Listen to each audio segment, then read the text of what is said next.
Hello friends, आपण सुरुवात करतोय चॅप्टरला redox reaction standard 11 lecture number 1। आता हे जे रेडॉक्स रिॲक्शन जे चॅप्टर आहे या चॅप्टरमध्ये आपल्याला काय काय शिकायचं आहे ते पहिले आपण लक्षामध्ये घेऊ। आपण या चॅप्टरमध्ये लक्षात घेणार आहोत डेफिनेशन ऑफ ऑक्सिडेशन, रिडक्शन आणि रेडॉक्स रिॲक्शन। आता या ज्या डेफिनेशन्स आहे ऑक्सिडेशनची, रिडक्शनची, रेडॉक्स रिॲक्शनची, ही या तिघांच्याही डेफिनेशन पहिले आपण लक्षात घेणार आहोत इन टर्म्स ऑफ ऑक्सिजन, दुसरे लक्षात घेणार आहोत इन टर्म्स ऑफ हायड्रोजन, नंतर घेणार आहोत इन टर्म्स ऑफ इलेक्ट्रॉन आणि नंतर घेणार आहोत in terms of oxidation number concept. म्हणजे ऑक्सिडेशनच्या 4 डेफिनेशन्स आपल्याला बघायचे आहे। In terms of oxygen, what is oxidation? In terms of hydrogen, what is oxidation? In terms of electron, what is oxidation? किंवा what is oxidation in terms of oxidation number concept? म्हणजे ऑक्सिडेशनच्या 4 definition, तशाच रिडक्शनच्या पण 4 definition बघायचे।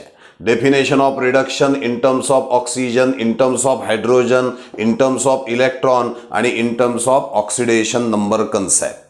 तसंच आपण redox रिॲक्शनच्या सुद्धा वेगवेगळ्या definitions या लक्षामध्ये घेणार आहोत। या पुढे जाऊन आपण what is oxidizing agent, what is reducing agent या सुद्धा कन्सेप्ट आपल्याला लक्षामध्ये घ्यायच्या आहेत या चॅप्टरमध्ये। नंतर definition of oxidation state, what is mean by oxidation state. Oxidation स्टेटलाच आपण ऑक्सिडेशन नंबर असं देखील म्हणत असतो, ते देखील आपल्याला या चॅप्टरमध्ये शिकायचं आहे। आणि एवढंच काय तर rules to assign the oxidation number. समजा उदाहरणार्थ त्याच्यामध्ये आपण घेतला H2SO4, तर या H2SO4 मध्ये हायड्रोजनची ऑक्सिडेशन स्टेट किती आहे, सल्फरची किती आहे, ऑक्सिजनची किती आहे, याकरता काही रूल्स असतात। ते रूल्स आपल्याला शिकायचे आहेत, अत्यंत महत्त्वाचे रूल्स आहेत। हे रूल्स लक्षात आले म्हणजे चॅप्टरचा पुढचा भाग तुम्हाला लक्षामध्ये येणार। तर rules to assign the oxidation number हे सुद्धा आपल्याला शिकायचं आहे। त्याचबरोबर methods for balancing the equation of redox reaction. आपल्याला रेडॉक्स रिॲक्शन दिलेली असेल, ती रेडॉक्स रिॲक्शन आपल्याला बॅलन्स करून दाखवायची आहे। मग बॅलन्सिंग द रेडॉक्स रिॲक्शन जी आहे ते आपल्याला या चॅप्टरमध्ये शिकायचं आहे। आणि बॅलन्सिंग करण्यासाठी 2 पद्धतीचा उपयोग केला जातो, एक आहे ऑक्सिडेशन नंबर मेथड आणि दुसरी आहे इलेक्ट्रॉन आयन मेथड। असं 2 वेगवेगळ्या पद्धतींनी आपण केमिकल इक्वेशनला, रेडॉक्स रिॲक्शनला आपण बॅलन्स करून दाखवू शकतो।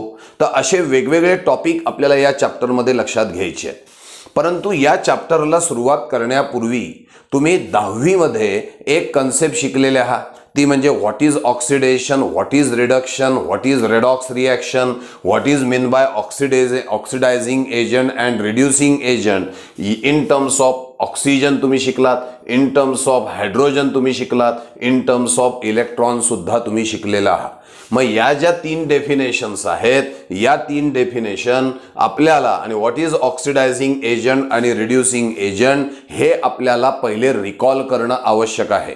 पहिले हे लक्षामध्ये घेणं आवश्यक आहे। आपण 10वी नंतर कदाचित हे विसरलं असण्याची शक्यता आहे आणि त्यामुळे त्याला पहिले रिकॉल करा, म्हणजे मग तुम्हाला ऑक्सिडेशन स्टेट, त्याचे रूल्स आणि कसं बॅलन्स करायचं हे व्यवस्थित समजेल। मग आता या गोष्टी रिकॉल कशा करायच्या, तर तुम्हाला एक काम करावं लागेल। आपलं चॅनल आहे केमिस्ट्री विथ देवल सर, त्यातल्या प्लेलिस्टमध्ये जायचं आणि प्लेलिस्टमध्ये गेल्यानंतर केमिकल रिॲक्शन अँड इक्वेशन हे स्टँडर्ड 10चं चॅप्टर आहे। हे स्टँडर्ड 10चं चॅप्टर उघडायचं आणि त्यामध्ये प्रामुख्याने लेक्चर नंबर 16, 17, 18, 19, 20 अँड ऑनवर्ड याच्या पुढचे पण पाहिलेच चालतील। तसं तर पूर्ण चॅप्टरच बघितलं तुम्हाला कुठे ना कुठे कामी पडणारच आहे, पण या चॅप्टरच्या अनुषंगाने हे जे लेक्चर्स आहे, लेक्चर नंबर 16, 17, 18, 19, 20 हे लेक्चर्स या ऑक्सिडेशन रिडक्शन कन्सेप्टशी रिलेटेड आहेत। या लेक्चर्समध्ये मी तुम्हाला what is mean by oxidation in terms of oxygen, hydrogen, in terms of electron, तसंच रिडक्शन म्हणजे काय, रेडॉक्स रिॲक्शन म्हणजे काय, ऑक्सिडायझिंग एजंट आणि रिड्युसिंग एजंट म्हणजे काय हे तुम्हाला एक्सप्लेन करून दिलेलं आहे। त्यामुळे या रेडॉक्स रिॲक्शनचं लेक्चर नंबर 2 तुम्ही बघण्याच्या आधी हे लेक्चर तुमचे बघून होणं आवश्यक आहे, तरच तुम्हाला हे चॅप्टर व्यवस्थित समजेल। अदरवाईज नेहमी डिफिकल्टीज तुम्हाला येत राहतील।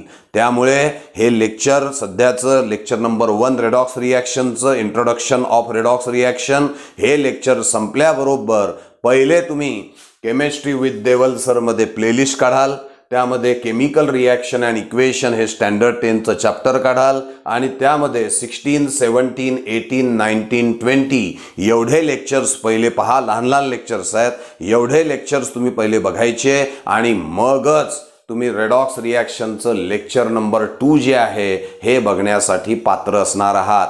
तर पहिले हे बघा लेक्चर्स आणि मग लेक्चर नंबर 2 बघायचं आहे. समजतंय ना? थँक्यू.